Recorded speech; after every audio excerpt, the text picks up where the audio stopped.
Simbahang ito ay kinikilala dahil dito nakalaga ang imahe ng itim na Nazareno.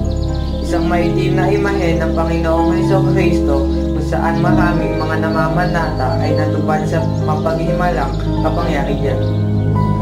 Isa sa mga pinakikilalang landmark ng Maynila, ang Quiapo ay ang tahanan ng itim na Nazareno, isang imahe ni Kristo na paniniwalang mapaghimala.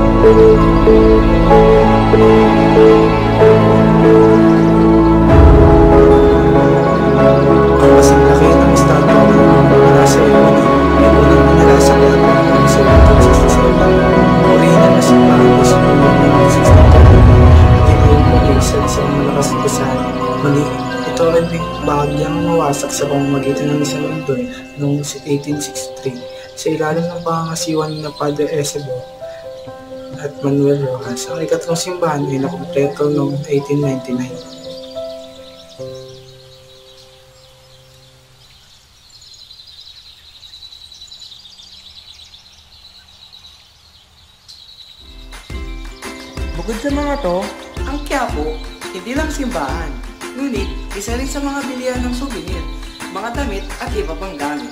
Andito din ang mga gamot na pinagbibili ng mga tao. Halimbawa, gayuma, gamot sa kinulam at iba pa. At meron din mga manguhula dito.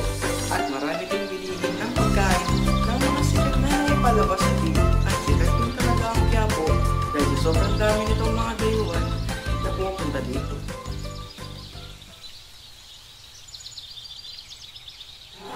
Viva po Jesus Nazareno!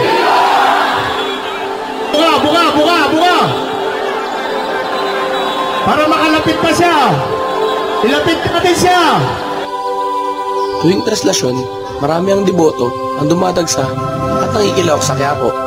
At tuwing idinaraos ang traslasyon ng imahe ng poong itim na Nazareno, isa sa mga inaabangan ng mga deboto ay ang seremonya ng dungaw.